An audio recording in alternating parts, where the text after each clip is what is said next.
Okay. What is it normally? 40 minutes? Half An hour? hour, Okay. hour and a half. Let's just see how we do. Sounds good. Here we go.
That's a great Yeah, intro.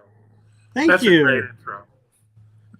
Yeah, I worked with my cousin with it, and I was saying to him, we need to switch it up a little bit. And he goes, well, what do you want to switch up? I was like, let's put the holographic medical in because that's a new thing this year and new forefront. And so I found a really cool AI video of it, and we're like, and even he was like, oh, yeah, we got to use that.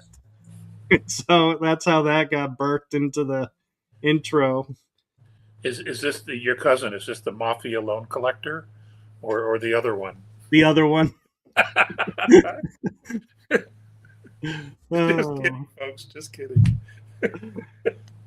So, welcome everyone to Riding Through the Unknown. And we're having another grand adventure tonight. And I am so blessed, so honored, and so appreciative of my dear friend coming back on and making a return visit. And I just want to say, in full transparency, this is how we are. You know, we're not putting on a show for y'all because we're on podcast. This is how we always talk. And so you guys are in for a treat because we always have fun and try to make each other laugh and survive what's going on in the world. And so I give you guys a man who needs no introduction, but I'll allow him to do one anyway. The one, the only, incorrigible, contactee extraordinaire, wise one, Alex Collier. Yes, he's CEO, shipping clerk, and janitor of Resolute Mountain. Oh. So, how are you right now with what's going on in the world? You know, I grew up the oldest of 11, and it was 7 boys, 4 girls. And my dad, we would just do crazy things, and at times we were totally out of control. And my father would just shake his head, like I just like, he's like thinking to himself, like, I don't believe what I'm seeing, right? I'm the head of the house, and the house is an insane asylum with all these kids. And he would just shake his head, and we were literally waiting to see his head roll off his shoulders from shaking it so much. Well, Michael, if I show up one day and I'm the headless Collier, you know my head is rolled off my shoulders because I can't believe what I'm seeing, and I get that a lot of this is the show. A lot of all of this is a chess game, and it's the storm, and it's all these components. But what really, really blows my mind is the level of stupidity. I'm just like, how did these people get so old being this dumb? I just, Richard Pryor used to say that all the time. You know, you don't get old being a fool, and true story. And I'm just looking at some of this stuff, and and then in government we have. I don't know that there's anything to salvage. I think we need to completely start over. But one of the things that's really interesting is that we have the most expensive nursing home in the world, and that's the Senate of the United States. It's nothing more than a nursing home. You know, it's just like, oh my god. And what I I, feel is I this. I just think they put something in the water, and when you get there, you have all these hopes and dreams, and you're on top of things, and you're sharp. And then they give you the drinks, and they give you the water, and you turn out, and all that fluoride just makes you dumber and dumber and dumber, to the point where you're just like, you have no you're passing all these laws, but you yourselves have no clue as to what's really going on in the world. Right. Because they're And in this bubble. They're in this bubble. they are. And one thing that I find that cracks me up the most about our government is they're like, okay, we can't have a president, beyond these terms. But we're not going to put terms on ourselves. And when anybody says, hey, we should put terms, the people that are getting the terms are the ones that have to vote on it. It's like, how many people are going to sit there and go, oh, yeah, I want to limit how much time I'm in here? Right, I'm making all this cake. I'm making all this money. I got stocks. I'm playing the market because I got inside information. I've got NGOs surrounding me, coming to me every day with $14.2 trillion, saying, "Hey, we need your help with this. We need your help with that." And somebody, Omar is the perfect example. She was minus $56,000 when she got sworn into Congress. She's now worth over between 30 and 40 million. I'm just like, Yeah. we're in the wrong business, dude. We We are are. totally in the wrong business. We They totally can should have drank the they Kool Aid. really, we are totally doing the wrong thing. So we all should run for the Senate and for Congress. Yeah. The only thing is after drinking the Kool Aid, I don't know how well I'd be able to sleep at night.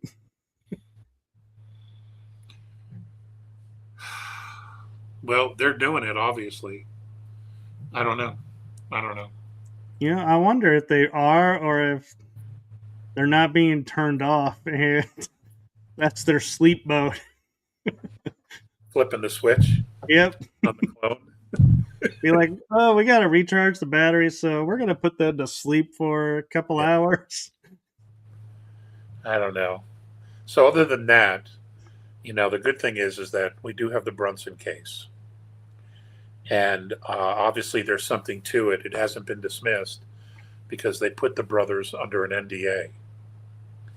So, and we haven't heard anything from them since then.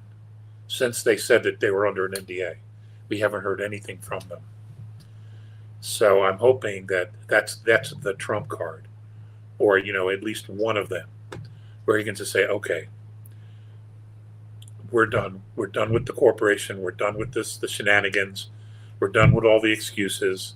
Here you go. You did this back at the 2020 election, and it's over. And they clean house. They arrest virtually everybody. And then what they have to do is, I believe it's 120 days. They would put us under martial law because technically we wouldn't have a government. And then the military would have to put together an election in the next 120 days after that event happened. After martial law, they would have 120 days to have an election. And it would be a paper ballot election because the military's running it. And that's what they do in the military. They don't use the rigged machines. It's paper ballot, end of story. So that's what they would do. And my hopes would be is if I was the cabal or deep state or whatever you want to call them, in the swamp and I see the people above me getting arrested by the military going into tribunals, I would not be raising my hand and going, I'll run. I'll take the Oh, office. I think there would be people. I do, because um, this system was corrupt from the moment we put in the Federal Reserve. This system was in the process of becoming corrupt and bought and paid for, and it is end of story. And because it was corrupt from the beginning, it would only breed corruption. So I think that there would be a lot of people that would want to straighten this thing out and make every attempt to take us to a constitutional republic once again. It would be a huge learning curve, no matter who, because we haven't lived under a constitutional republic in 150 years. We'd have to start over. And it would be a huge education. And we would also, at that time, get the real history of our country, not the little snippets that they saved for us, and then they wrapped all these other bullshit stories around. But the real story about how things went down and what happened in the Civil War, how the Rothschild Bank was paying both the North and the South, and then the North was putting pressure on Lincoln to end the war, and he said no, and they pulled his funding. So he printed the greenbacks, which is where we get that expression for the US dollar, greenbacks. He was printing those in order to pay for everything.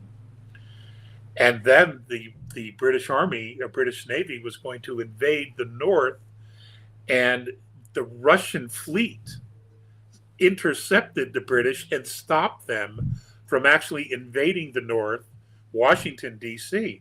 And almost nobody knows about that history. They totally had our back, because the Russians and the British have always been at odds with each other. They have never gotten along, even to this day. They've never gotten along. So, and that's a fascinating part of history.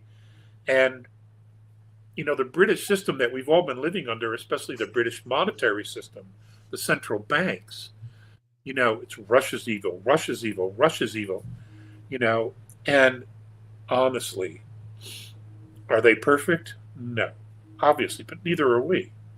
We've made a lot of mistakes, but they want to destroy these people, and it's just, and they want everybody else to do it for them. But in destroying them, we destroy ourselves. It's just like, what are you people thinking? It just makes no sense. It kind of makes me think of, we used to hear growing up in school of, we're going to go into nuclear war and it's going to become a survival of the fittest, and the Yeah. select few will come through because we have bunkers for the brightest and the best of the best. And I always sat there when I heard that, I always thought it said, who's picking who are the brightest and the best of the best? Because if it's the low man on the totem pole, you're not really getting the best of the best, because everybody is the best of the best to him. It was always their own. It was always their own, and they would have us hide underneath our desks. Yeah. Can you imagine being safe from a nuclear weapon underneath a school desk? Those things were as big as, they were this big. The desks were this big, you know. And it was completely open except for the top. Yeah, it had legs like a daddy long leg spider, Yeah. It's ridiculous. And it's just, God, we were all knuckleheads. And you'll appreciate this in my new book that I wrote, The Deeper Insights into the Mind of Michael. Shameless plug since I'm the host. Available on Amazon. Oh, there you. It's available on Amazon. It is. How many pages is it? Around 100 to 120, I think. Is it? I don't number them. Okay, is it on sale or is it full price? It's full price right now, but full price is like way less than what a lot of books are, because I'm new, so I keep the numbers less than $30 for the book. Usually it's around 20, depending on which version. Well, you have to make a little bit so you can eat, right? Exactly. And one of the last chapters in the book, if it isn't the last chapter, is dedicated to things that we just blindly accept as truths. And I point out stuff like the grass is green. Why do we say the grass is green? Because someone told us grass is green, and we go, okay, grass Well, is green. let me address that though. But it is true, the grass is always green over the septic tank. Okay, it's always green over the septic tank. There's plenty of water there and nutrients. Yeah. Yeah, I wouldn't let the kids play on that spot, but the grass is always green. Oh, but yeah, and one thing though that I found interesting, and I'm sure you're aware of this, is I kept hearing about people talking about the moon, not being always around. And I was like, I had a hard time with that because in school we were taught an asteroid hit the Earth, a chunk of it broke off, we got our moon. And so I was like, makes perfect sense. Okay. And so I started researching it and found out the Zulu have pre lunar tribal civilization knowledge. And I'm like, well, that's interesting, but that's just one tribe. Then I found the pre Columbians had it, the indigenous had it, the Greeks and Romans had it. And I was like, this is way too many cultures to be. The moon was here from the beginning and these people don't know what they're talking about. I was like, no, this is way too many having stories of civilizations before the moon appeared in the sky. Well, you see, the moon was like a cruise ship, and there were a bunch of other extraterrestrial beings on it, and they were just cruising the solar system. And one, they ran out of gas, and two, the engine broke down. It got stuck. I was gonna say, what is it like? Captain of the Costa ships running the ship Yep. up there. And they're supposed to get FedEx parts, but they still haven't showed up yet. 11,000 years later. I'd be fed up by that time.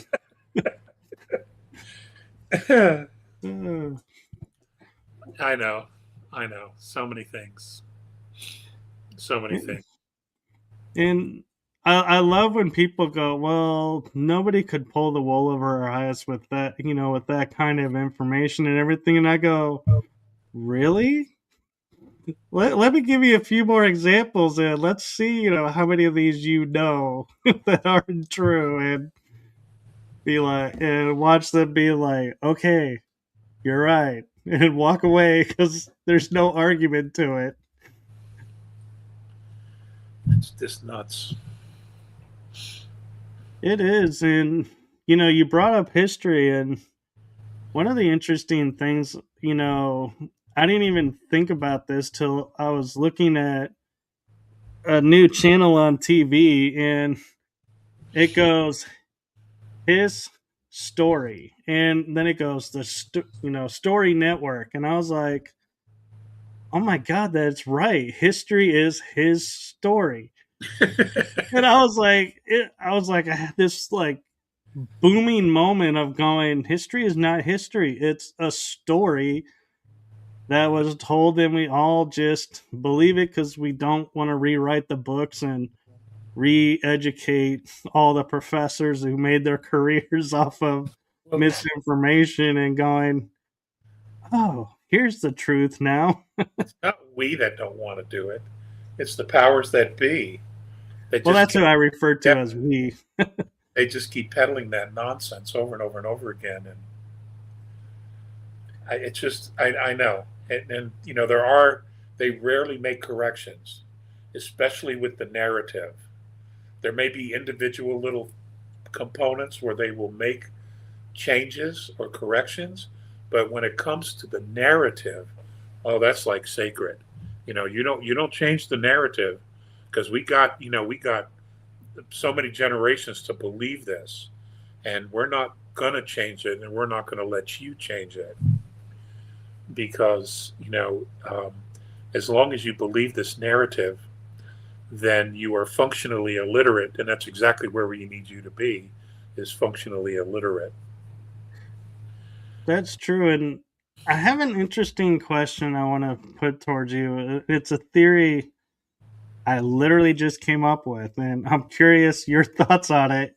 Dealing with history is, so we have like Alexander the Great who does this monumental deal. Then along comes, say Leonidas with the Spartans, and then comes like Washington, Lincoln. I know I'm skipping a lot of people, but there's always like one person who does something grand scale in history that defies the odds. And I can't help wonder, knowing what like you and I know now, could that have been a starseed or a hybrid who said, "Hey, I'm going to try and wake people up and let's do this," and then they disappear into history because the people didn't wake up like they thought? Would you excuse me for 1 second? I want to go to my desk, which is just over here, and come back with a book, and I Sure. will address that. Okay. So I'll be right back, folks. Wow, I got Alex getting a book. I don't know how many people get this. So, wow. I can't wait to see what's on this book. Oh my God! And he moves. Moves. He sings. He does dishes. Does he tap dance? No, he does not. No. He's changed quite a few diapers, though. This is what's really interesting. Is I've always been, ever since I was a very young man, a lad. I was always interested in the nights, and there is a video that was done. You know the guy who does the Y-Files? Yes. Yeah, he's very, very good. He did an interview with a gentleman by the name of Scott Wolter, Wolter. And this is his latest book, The Greatest Templar Tale Never Told. I have that book. And have you read it yet? I've read parts of it, but I haven't really gotten into it because I've been dealing with your shtick. No, I've been dealing with some family situations and shows, and had a conference and all kinds of stuff being on my plate right now. So literally sitting down to read a book is like maybe 5-10 minutes a day. Anyway, what this book makes reference to, and pieces of this story have been out and uncovered for 1,000 years. There you go. You're the man. You're the man. So pieces of this have been out for 1,000 years in many different places. Everybody was trying to piece the story together and have it make sense. And what this book essentially talks about is the evidence that they have found. Documented scrolls, ancient scrolls that were hidden and buried all over the planet, especially here in the United States, to keep it from the monarchies of Europe and the Vatican. Because the monarchies of Europe and the Vatican, they all had a plan, and that was to steal the bloodline of someone who was very, very special, who was on this planet. And if you look at the Shroud of Turin, it would appear that whoever that was crucified didn't live, did not survive. But new evidence has come forward to show that it's possible that that individual did live and did survive. And it was in that process of surviving and coming back that the image was created on the shroud. Now, what's really interesting about the blood on the shroud is that it has the mother's chromosome, but it does not have a father's chromosome. There is no male chromosome. So how is it that it's a male child? How is it? Okay. So was he special? Was he gifted to humanity? These are all questions that have still yet to be answered. However, that man did have a family. That man did have offspring. His offspring flourished. And there are millions of that gentleman's bloodline all over the world, predominantly Europe and the United States.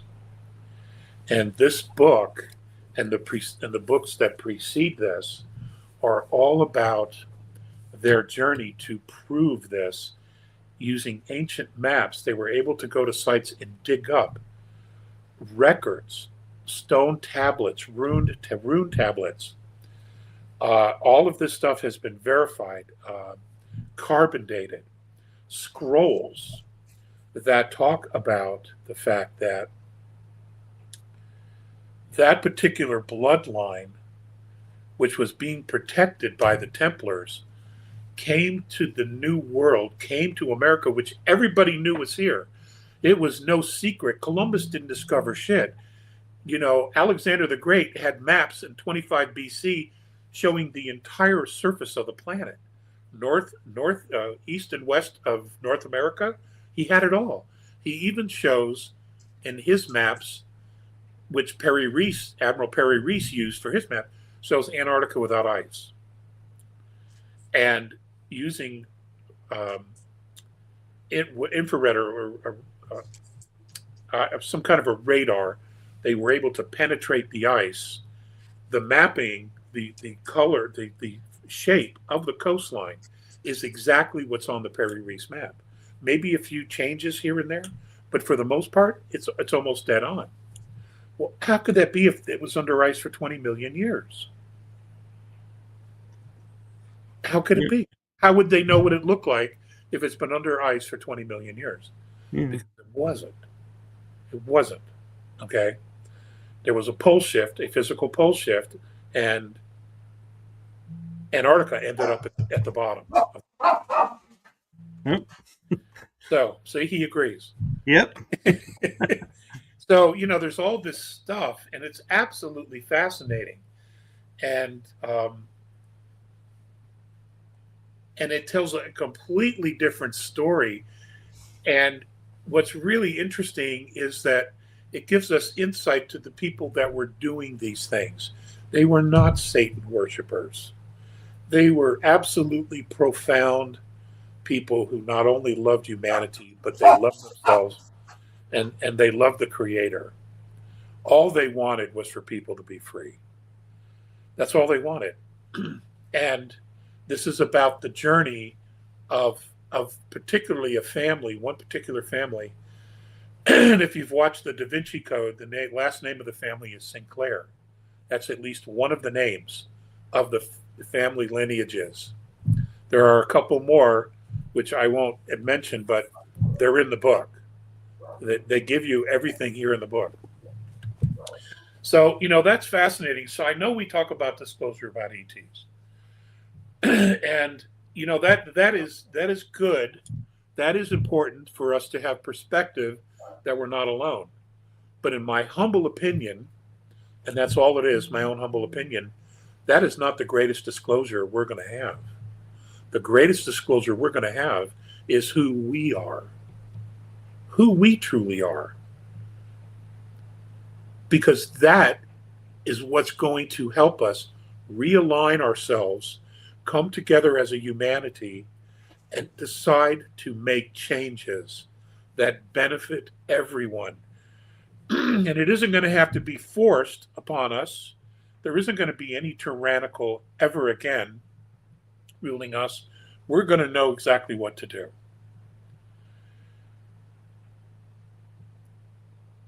Because we all have a profound history ourselves. That's very, Absolutely, absolutely profound history. yeah, that's true. And I was on a panel on Sunday, and we were talking about blue entities, cosmic blue rays. What does the blue? Why is that so profound and spread throughout everything? We look at, and we somehow got onto blue eyes, and somebody goes, "Oh yeah, blue eyes is a sign that you're part of this bloodline, and only that bloodline has blue eyes." So they're all related. And I was like, that seems like a crazy notion. But then I was like, living in the world we're in, the crazy notions seem to be true. So I'm curious if you had heard about that and if what you think about that thought. No, I don't know anything about the blue eyes, but typically the skin color, and and our science has all these reasons for this and for that, and the truth is, ladies and gentlemen, they really don't have a clue. They just make shit up, and they have made shit up so that they would make us think that they're really smart and that they actually have all the answers. They rarely will ever say, "Well, we just don't know." It's rare that they ever say that. So what they'll do is they'll just make shit up that fits into the narrative that they've given about history. The reality about the different skin tones has to do with with the DNA, and that particular and every particular DNA has to do with a star, a system, a frequency. Remember, everything's frequency. Skin color has a lot to do with not only the minerals of the planet that the race is living on or came from, but it also has to do with the ultraviolet rays of their stars. Okay, some are stronger than others. They're all stars are different. They're not all exactly the same. And of course, that's kind of something they would want us all to believe, but they're not. They're all very, very different. And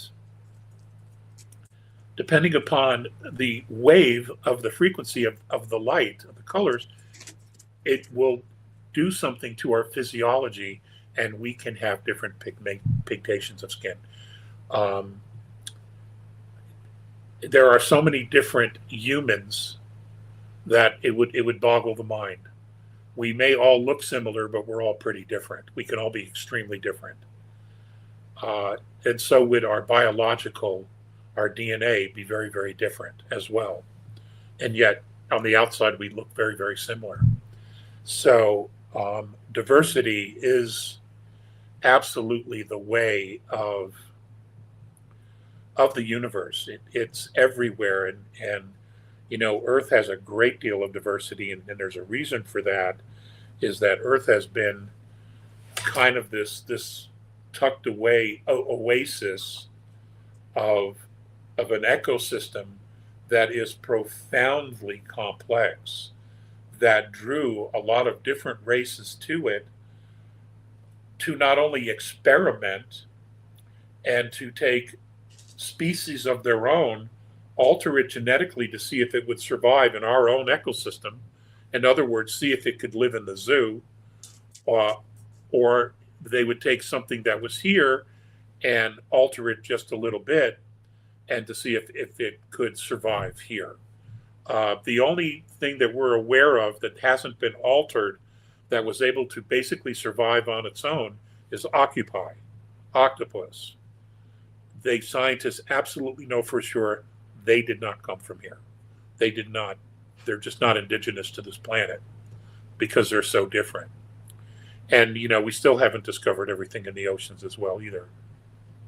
So there's all kinds of things that go on. Whales come from Sirius, the star system of Sirius, and Arcturus. They come from many other different places as well.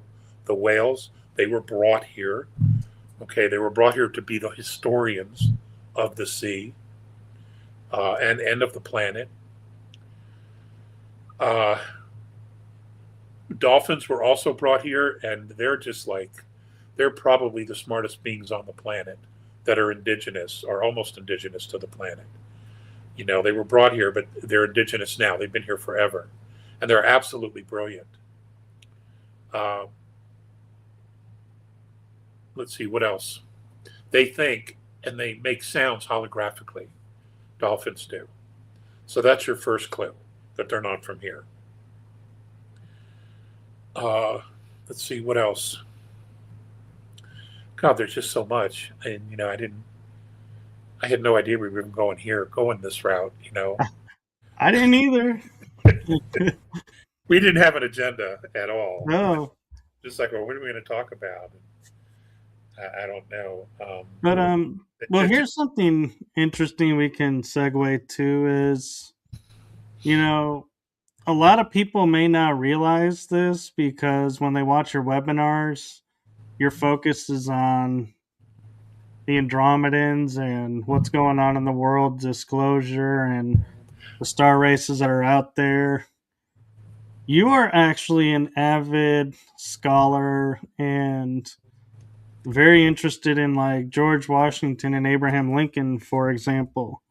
And both of them, were presidents, but Washington was the general commander in chief who became president. And one of the things that I always find interesting about Washington, and I wonder what he would be thinking about America today, is because he was the only president we ever had that said, I don't want to be president. I don't want to run this country.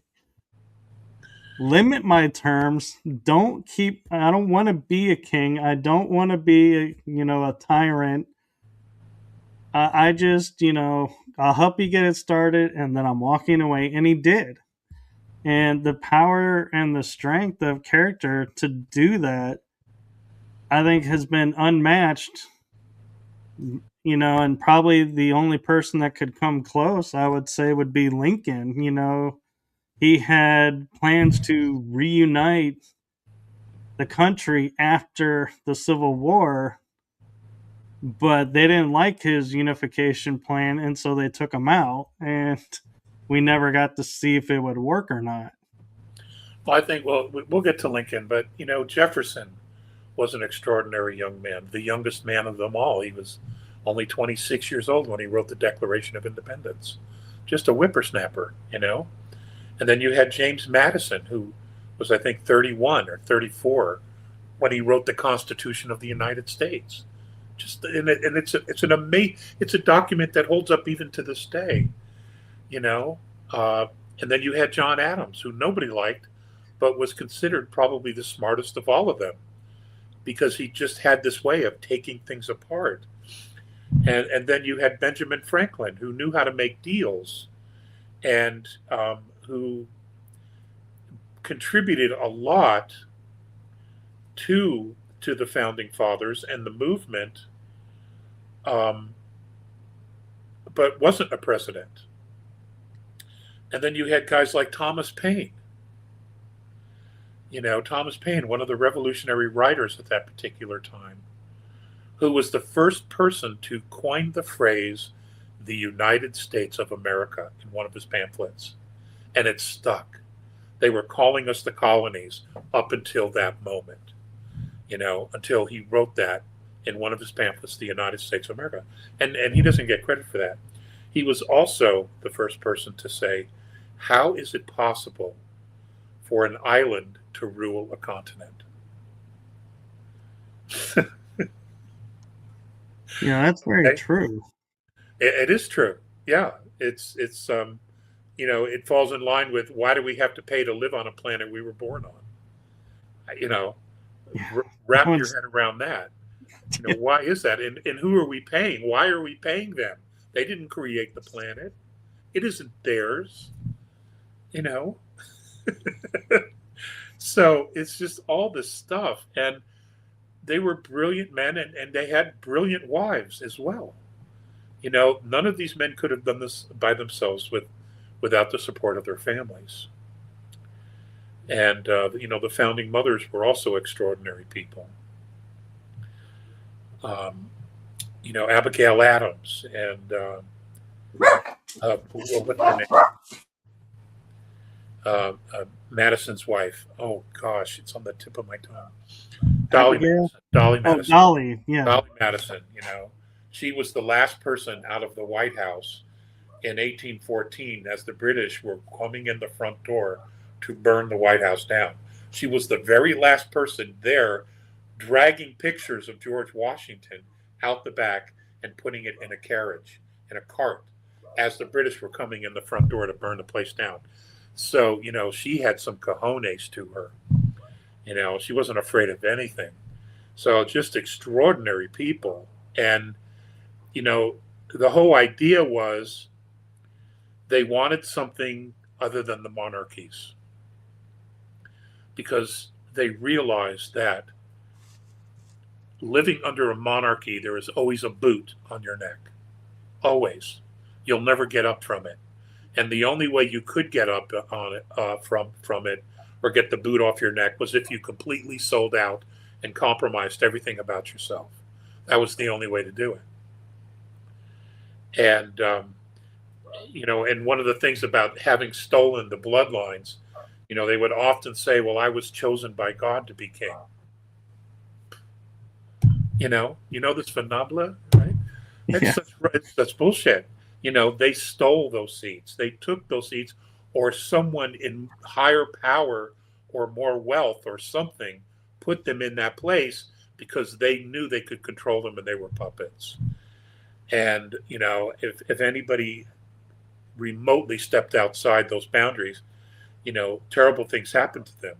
So what we're seeing in Iran right now has been going on for thousands of years here with us, and the only thing that broke that chain of suppression and tyranny was the creation of the United States. Now, we're not perfect, but we were being attacked from the get-go. We have never had an opportunity to truly even begin to achieve our full potential because they were after us from the very beginning. And frankly, it's a miracle that we're still here. In my opinion, it's a miracle we're still here.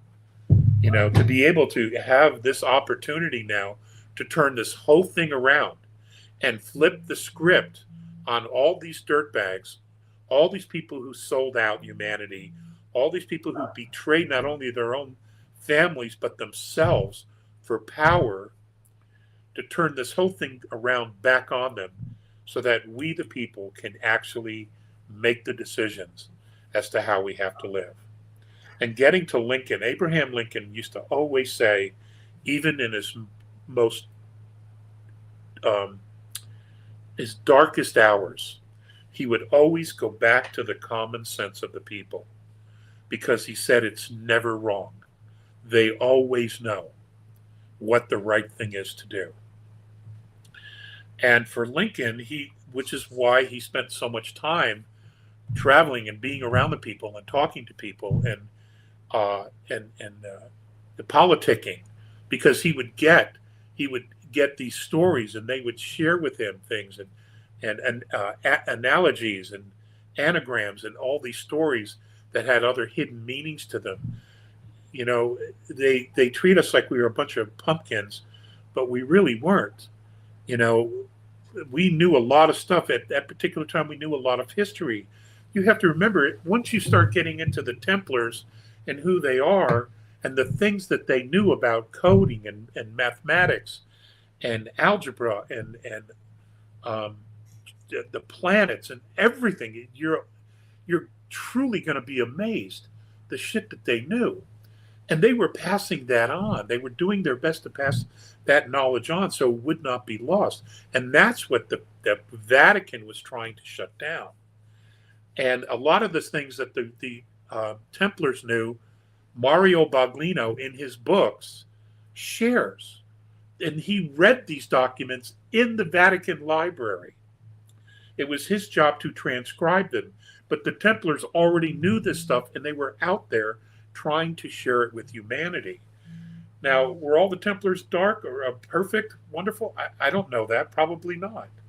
I mean, we're all human. We make mistakes. We go down wrong roads, bad paths. We make terrible decisions, you know.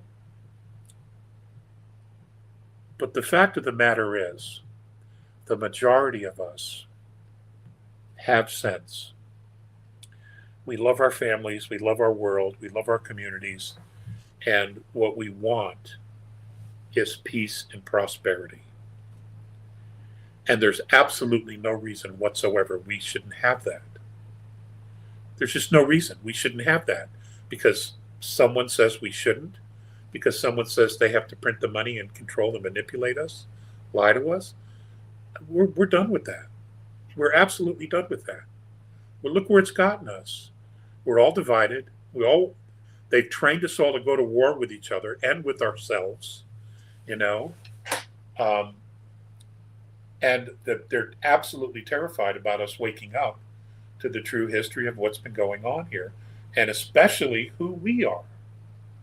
And that's why, I say the greatest disclosure is going to be about us specifically. Yes, there are extraterrestrials. There's been life everywhere. Many of us on this planet have had other lives in the past or in the future on other stars. Just a fact. You don't have to believe it, but at some point you will know. Okay? Yeah. You will know. Yeah. Here's an interesting thought for you. I don't mean to interrupt, but no, I'm just rambling.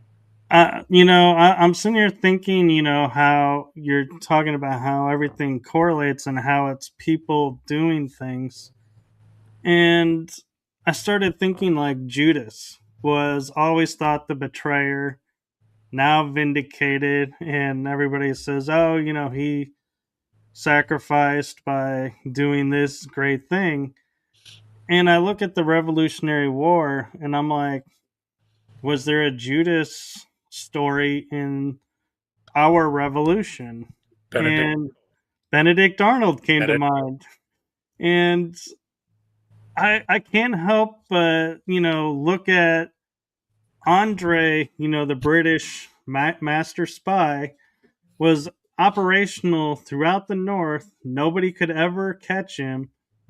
But the second he deals with Arnold, he gets caught and hung.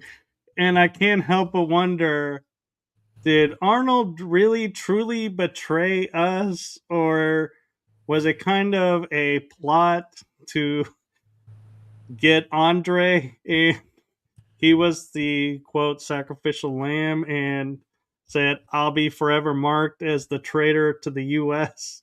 to get that guy. No. Actually, what happened was, I don't think what's his name? Andre?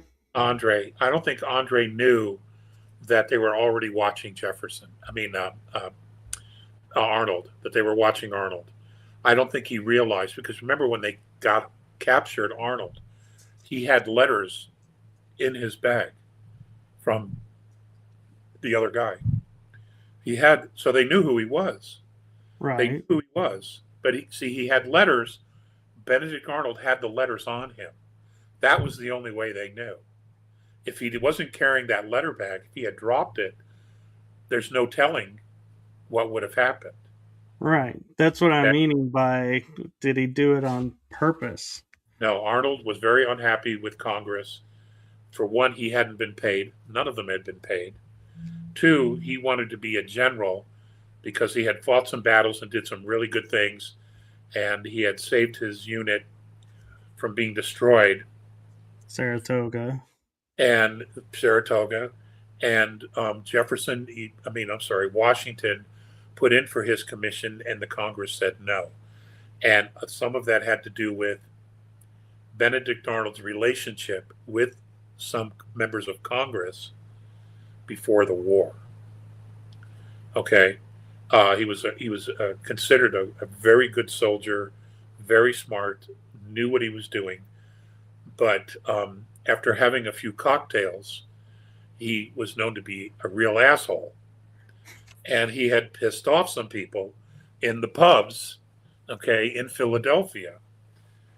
And that came back to haunt him. And they were like, no way are we giving this guy a commission. No way.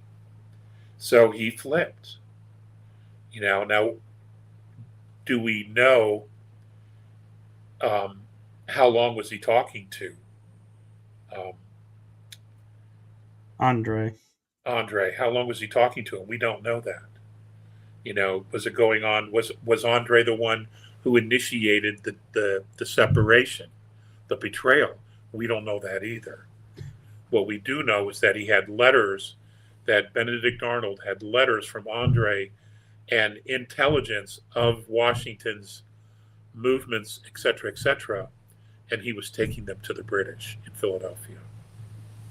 And it's interesting too, is like you're talking about the founding wives, so to speak, if we call them that, if we were to give them a title.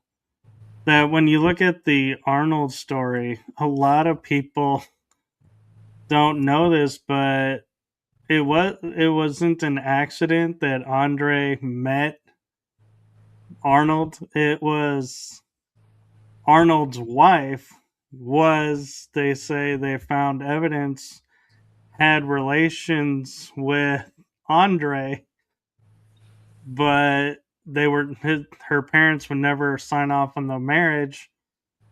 And Arnold came along and they said, "Oh, we'll give you Arnold." And so she introduced Andre to Arnold when he was in his dark place. And they say that's what led Arnold to become the betrayer, as the woman.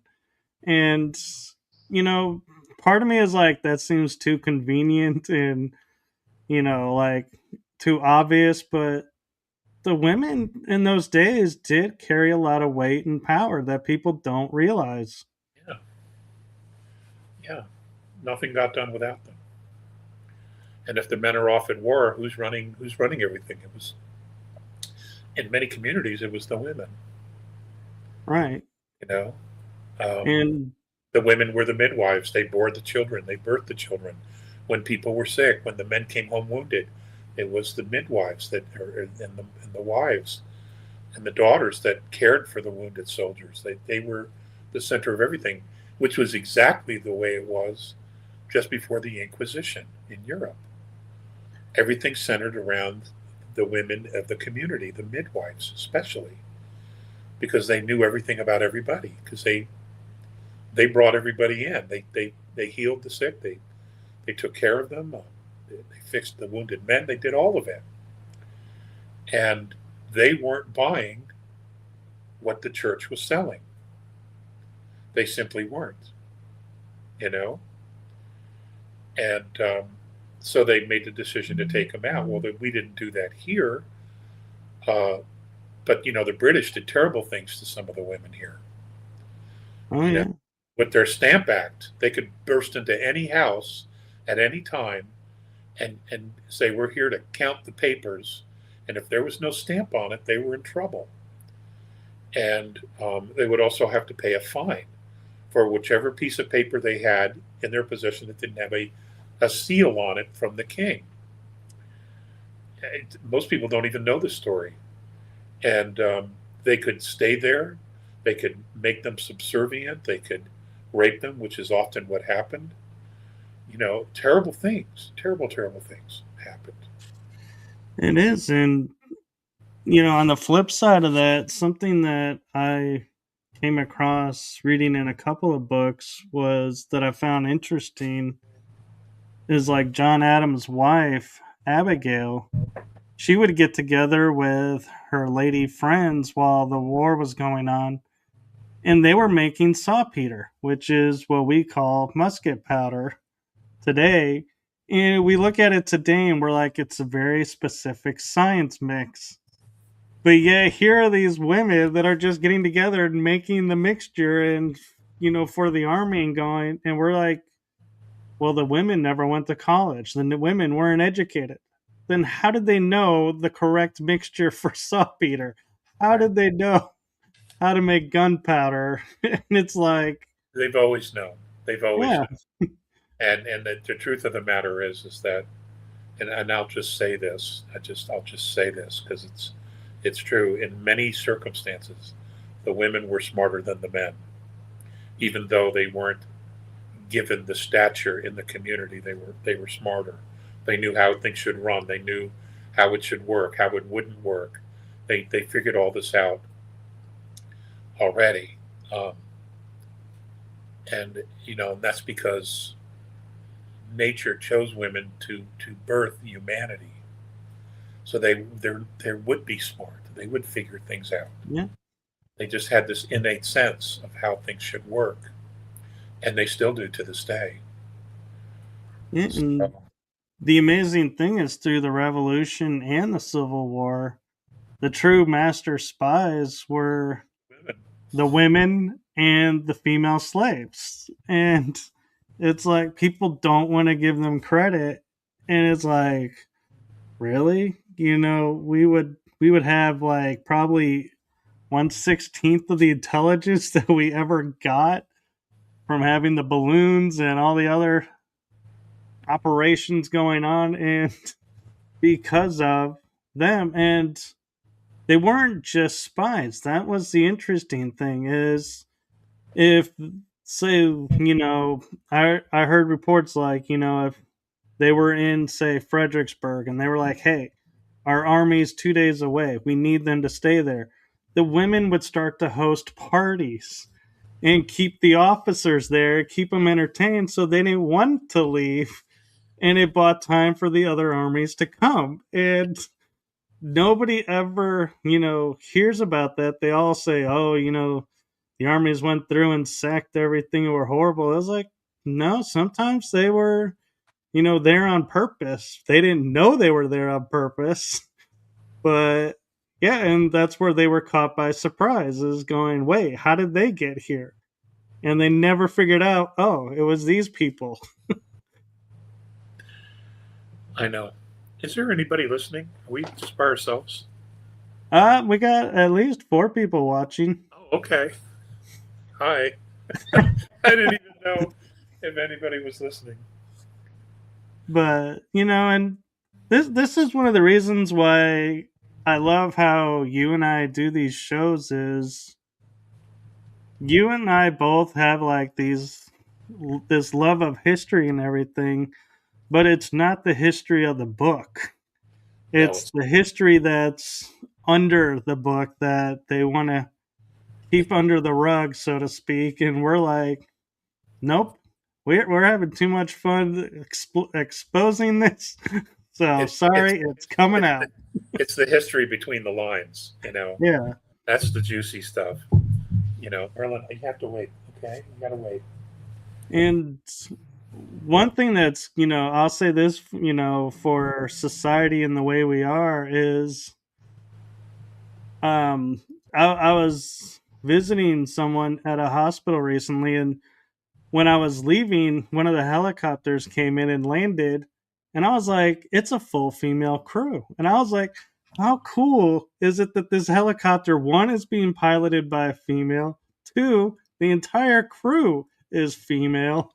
And I'm like, that's really cool to see. And it's not like I'm saying, hooray for feminism and women, need to be uplifted. It's just seeing that they're in this position where people's lives are on the line and being treated equal. We just have to get out of their way. Yeah. That's all we have to do. Just get out of their way. Yep. And that hasn't changed at all today. We still need to get out of their way. I mean, it's amazing we have to pass laws like this because people just don't have any common sense. Yeah, they need to go find Thomas Paine's book. It's just very, very interesting. It is, and I know you had wanted to do this for an hour. We're at 59 minutes. Do you want to talk a little bit of your webinars before we go, or promote anything? I do a webinar to the 4 of you. I do a webinar on Fridays at noon Mountain Time. And we cover a lot of different things. And once or twice a month, I'll have a guest speaker. This Friday, it's just me, and it's a Q&A. Next Friday, it will be Dr. Christiana Northrup will be my guest. Oh, And wow. speaking of women, the goddess, she's very fiery and you know, full of everything. And she's a great guest and just a great lady. So if you have absolutely nothing to do, and you should bump into the channel by mistake, um, we'd love to have you. Uh, so I don't know, Michael. I don't like selling myself. I just Well, you're not selling yourself. You're giving people the option to tune in to hear you share some insight. Put it that way. okay. Okay, we'll go with that. We'll go with that. So before we started the the taping, I was telling Michael about somebody had put up a video on TikTok, and it had my face, and it was a clip of a video that I did back in the early '90s, and it had under this caption that a a, a scientist that worked at Area 51 was unalive after watching this video or after talking about these things and the videos of me. So I don't know who put this thing together. The video has been out since '91, and that is me. But I never worked at 51. I've never been to 51, and clearly I'm not dead. But I also had another death thing and I'll just share this with you before I go because I think this is hilarious. Somebody had posted about, I think 3 years ago, maybe four, it was 3 or 4 years ago on Carrie Cassidy's Camelot page, the chat, that I had passed away one weekend. And it was probably one of those times when I was just very quiet. I wasn't saying anything, which, I really like, not having to say anything more than you know. And so somebody put this up that I had passed away that weekend. So I get this phone call from a friend of mine in Australia, and I have caller ID. And so I pick up the phone and I go, "Hey." He goes, "Yo, mate, you dead?" I go, "No, not yet." "All right, well, I'll call you back later." Then he hangs up. That's my best Australian accent. And there are just so many things that are so comical and ridiculous. And there have been threats in the past. When I was younger, there were definitely threats, and a period of 6 years where I did nothing, said nothing, just worked and raised a family, started a family and raised it with my wife at the time. And but we've come a long way in the 30 plus years I've been doing it, nearly 35 now, and maybe 35. We've come such a long way that you can see the shift, you can feel the shift happening in people. And all I want to say in closing out here with you four is that I couldn't be more prouder of you for sitting through this hour. I'm sure it was torture. And just being curious to want to know what's happening and to find out about what's going on around you and in life. I mean, it's so easy to just have on the blinders, and it takes a lot of strength and courage to remove the blinders and make the decision to see what's real out there. And you're to be commended for that. You are. Now is not the time to put the blinders back on, though. All right. Now is the time to be more curious, to do more research, to investigate. And if I had one thing to tell you about that, whatever the mainstream media tells you, the truth is exactly the opposite. Okay? I mean, literally, it is exactly the opposite. Um, it's amazing, and it shows you the contrast between light and dark, and that's really really important to see and to understand, is the contrast between light and dark. Because once you figure out how the dark fools you, then you know how they operate, and you will never be fooled again. And that's the lesson here for everyone that's going through everything that's being shown today, is for the dark side to expose themselves and how they operate and how they lie and they fool people, which is the only reason they've acquired so much power, because they were very, very good at it. But the minute you stop being fooled, they cannot take your power from you. They're absolutely useless at that point.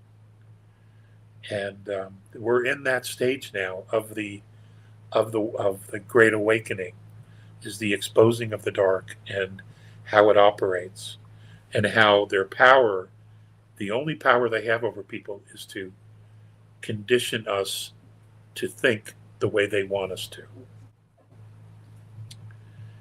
So hopefully that was clearer than mud. I'm not sure, but Oh, it was very clear. okay, good. I think it landed perfectly and was really well stated. And I actually have two messages for you before I let you go. Me? Yes. Okay. First message is from my heart to you. Thank you for your service to the country and the sacrifices that you made.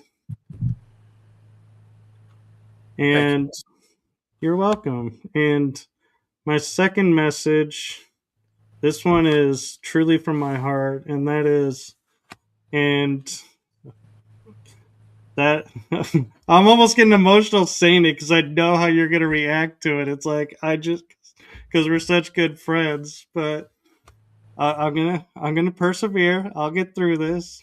Take a deep breath. Oh. No, almost got me choking on the ohm part. But from my heart and the heart of my shows to you, Alex, thank you for your service to humanity. It's seen, it's heard, it's felt, and it's appreciated more than you know. So thank you. Well, Michael, I'm one of humanity. You know, I had nowhere else to go but to fight.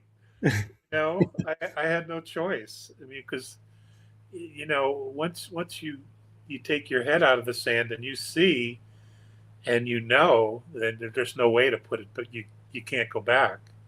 Right. So I just yeah. and once I started having kids, I was totally vested in this and humanity, and I love us. I think we have. I think we're a miracle. All the shit that we've been through, and we're still here. Yeah. Bearing children and hoping for greater days, better days. Look, wanting peace and prosperity, and Michael, you're a great friend, and I've known Michael. Became very very good friends. His dad was one of my best friends. His mom is one of my best friends, and his mom is presently dealing with an illness, and she could use all of your prayers, because she's just a great lady, and they had a great kid. She is. Yeah, and they had a great kid. His name is Michael Comp, right here. and Michael and I drove to Dallas and hooked up with him, and your dad was still living at the time. And then we drove to Florida to the very first GSIC. For the very first GSIC. We drove there, and on the way back and to Dallas in my car, and it was a great adventure. It was a great adventure. It was. Yeah. We had a lot of great conversations, and we made each other laugh a lot. We did. We had some And experiences. one thing I'll share real quick, and I want to thank you especially for this, is I was traveling back from the conference when I got tragic news that my little guy Spirit had passed away the night before we got there. And Alex, being, I'm traveling with, I knew he had certain times that he wanted to make everything happen. But when he heard, the first thing he said to me was, "Do you need to stay here? Are you, do you need time? What do you need?" And it was like, in that moment, I was like so touched, because I was like, he could have easily said, "Hey man, give me the keys, I'll drive, let you process this, and you do this so you could stay on your schedule." But instead, you sat there and was like, you gave me the heart space to heal, pull myself together enough to where I was like, yeah, I need to get home. I'm in the space to get home. And we did it. And so I want to thank you for being there and for giving me that space. You're welcome. In short, you get what you give. Whatever it is that you put out, you will always get back. And Michael, you're a great kid. You're a great young man. You really are. And it's always an honor and a privilege. It's an honor and a privilege to know you and to know your family. One of the most genuine people you'll ever meet, folks. And I've met a lot of people, and they're not all genuine. They're just not. Some of you wonder if they're even human. Exactly. Yeah. Yeah. So I don't know what we get on this, a thumb up or a thumb down, or or one of these. I don't know. Hey, we gained a viewer. We did at the end, maybe because she's thrilled it's over. I don't know. Oh, Well, but anyway, Michael, it's been an honor and privilege. I hope we do this again. yes, I enjoy our conversations and the freedom that we just cut loose and just talk about whatever, just have a conversation. And I also want to say, it's inspiring not only, to have you as my friend, but to look at you and go, like you said, you've been doing this for 35 years. You could have easily had said, you know what, nothing's happening. Nobody's, really caring. I'm just going to hang it up and just live out my life and just disappear to it. But instead, you said, no, I'm going to keep doing it. I'm going to keep putting it out there. I'm going to keep trying. And so it's inspiring to see, that in you, that you show us that, we don't have to give up, that because we don't see something, because it's like you said, it's all these little wins that we never pay attention to along the way that make it worthwhile. Well, in truth, there were some fuck it moments. There really were. There really were many of those at times. Like, fuck it, I'm done. There were many. Um, but something would happen. I would talk to Mornay. I would have a visitation, or somebody would come up to me and say, "Hey, thank you for what you're doing. It makes such a difference." Or they would ask about the kids, and you're and then you flip right back into what am I doing? And there were times I didn't know what I wanted to do with this, because it was, you were crazy, you were a conspiracy theorist, you were a nutter, you were all these things, all these labels, just were piled on me. And it was easier before the internet, but once the internet happened and my kids learned how to use it, that made it even tougher, because Oh, they're like, yeah. Hey, Dad, is this you? Yeah. How come these people say these bad things about you? And I said, well, honey, I don't really know. They don't know me, you know. And that made it even more of a, you know, what am I doing? What am I doing? Um, but somehow they all managed to be better than me. So, and I'm sure it's their mothers. Oh yeah. Anyway, so there were a lot of fuck it times. I have to admit that. So, Well, but here we I are. can, yeah, I can say I'm glad you are where you are and you're still doing it. And I know you are cutting back a little bit and, focusing more on the webinars and not doing a lot of appearances anymore. And I gotta say, I've kind of noticed with myself, I'm kind of pulling back too and not being so in the forefront.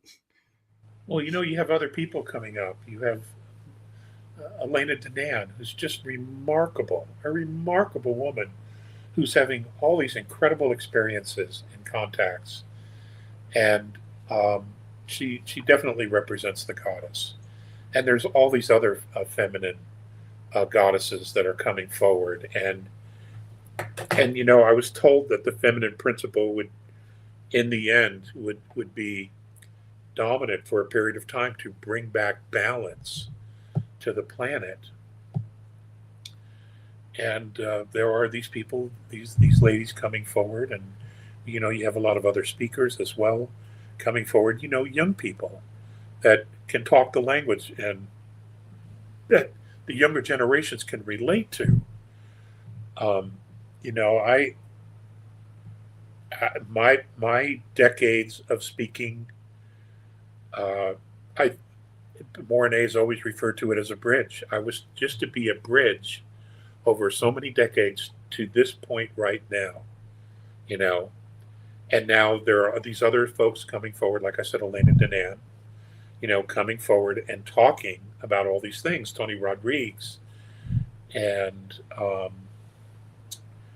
you have others who are not involved with the ET thing, like Sarge, Sarge and Decode, Tony Rodriguez, the ex heavyweight champion, remarkable work. Wano Savin, uh, Colonel Bosi down in Australia, a Patriot Street Fighter. All these people are coming forward and they're sharing information and they're getting involved, and they have an audience of people who are now listening and are opening their eyes, and they're moving the energy forward, and it's building momentum. And I don't believe that there is ever going to be a way to stop it. That it's here to stay. What is it that the Q team says? Nothing can stop what is coming. Right. Boom! That's exactly where we need to be. We need to be making sure that this keeps moving, because we have to know what we don't know that's been hidden from us. And we're going Right. to be shocked to find out it's almost everything. Yeah. And Anything worthwhile they did not share with us.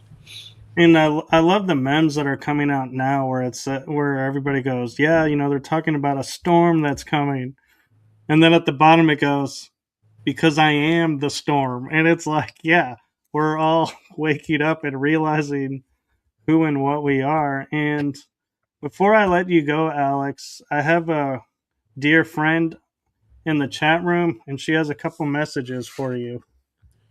Okay. She says, if Alex didn't share his info, I would not be able to. Oh, And thank okay. you for being such a brave pioneer. Well, when the Grizzlies are chasing you, hon, you don't have a choice, do you?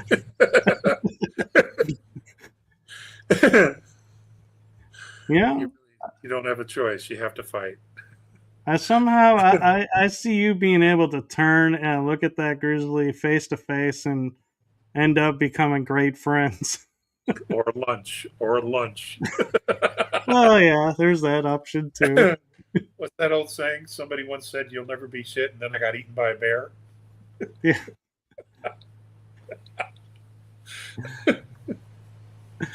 Uh, yeah. She's commenting there, chasing me now. Lots of laughs. well, that means you're on the right track. It means you're doing all the right things.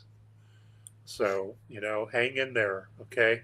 Just keep doing your thing, and eventually, as your frequency continues to rise, they will just disappear. They will not be able to compete with your energy and your frequency. And at some point, you will look around and you'll realize they're gone.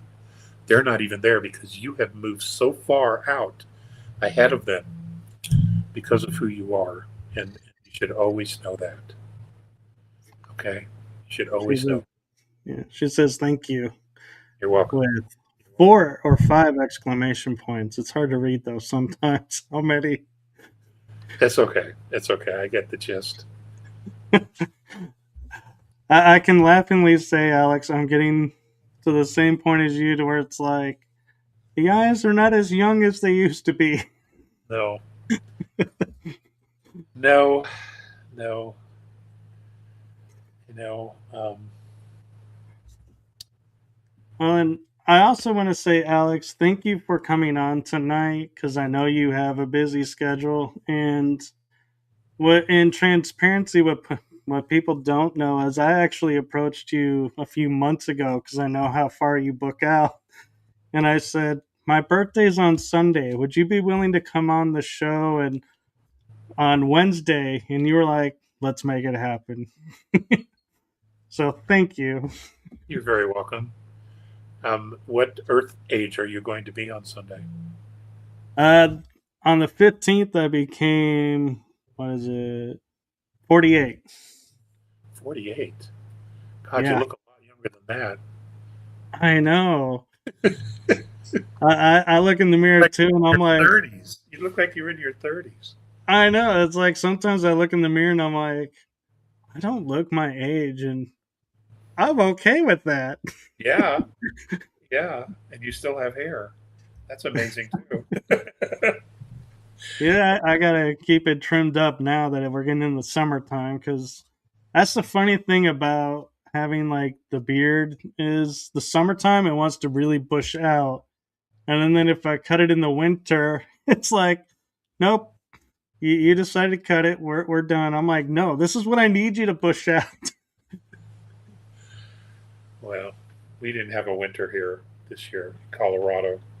Not at all. I mean, I think we had maybe 5 days where we had moisture, snow, and or rain. Um, Today it was 83 degrees. Oh my lord, we were In like March in 79, so we're Colorado, not that far behind. and the next 3 days it's going to be in the 80s. And the weather here has just been absolutely spectacular. But all the creeks are low, all the rivers are low because we haven't had any water. So we're hoping in April, we get some dumps, some serious snow dumps, which traditionally we do. We get our biggest snowfalls in April. But we're hoping it's either snow or rain. It doesn't matter at this point, as long as we get it. Right.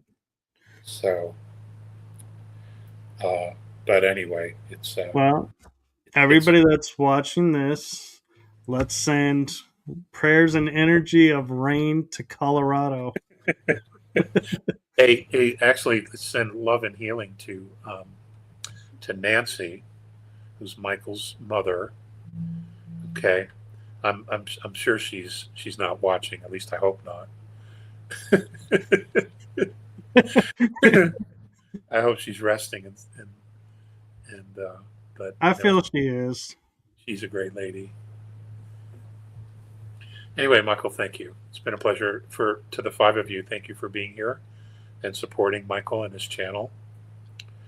And Hey, we actually made it to 6 now. We're starting to grow.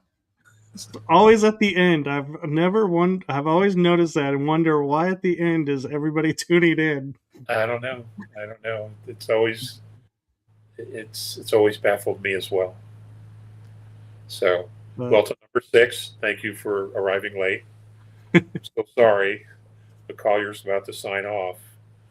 And anyway, and Michael for will do. those that came late, I did put a link to Alex's webinars on the screen, and they are on Fridays. So do tune in. He does share a lot of great information and insights.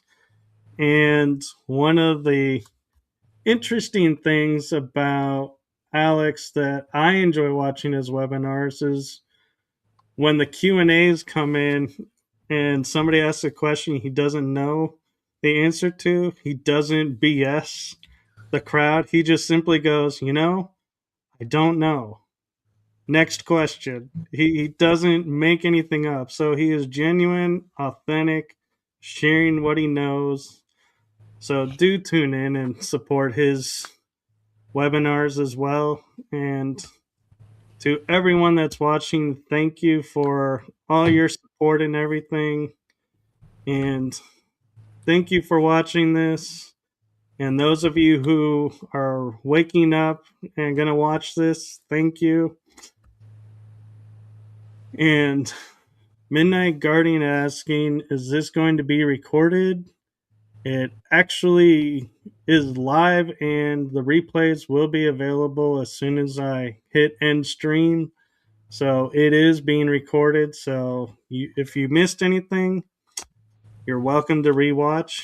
And blessings to you, Alex, and blessings to you on all your upcoming events.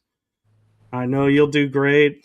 I believe in you, and my only advice to you is when you start to question everything, you're at a point in your life I feel like you deserve to have fun. So just have fun with it. So if you question why am I doing this, just say to have some fun. Okay. I'll take your advice. All right. Thank you. All right. Good night, folks. Good night, everybody.